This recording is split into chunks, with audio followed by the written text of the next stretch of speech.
And we're back to learning Inkscape, and this time I'm going to show you how to cut out the center of a circle. You can use that method for any shape, but we'll just create a circle. I'll hold Ctrl when I drag that, and you can see we've got this yellow fill and a black stroke. And then right click, I duplicate it, so I've got a second circle, and I want to size it down. I hold Ctrl when I do that.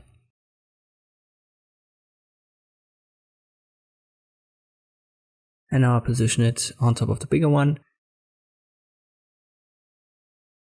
You can also give it specific values up here in the menu. I've got it set to millimeters here. Let me use 200 times 200. Then select both, go to Object, Align and Distribute. Last selected, and then align it horizontally and vertically. Now it's exactly in the center of the big one. Both are still selected. I go to Path and Division. And now you can drag that out of the bigger circle and you've got a cutout. But you can also see that the stroke has now been added to the inside. So you need to check that. If you get rid of the stroke of the center one, so let me click on the X by holding Shift and I give it a black fill. And now I use the division.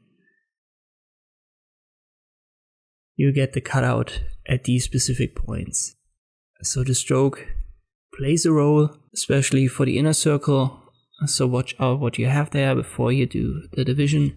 But this is the method to cut out the center of a circle or any other object in Inkscape. I hope this video was helpful. Thanks for watching, and I'll see you next time.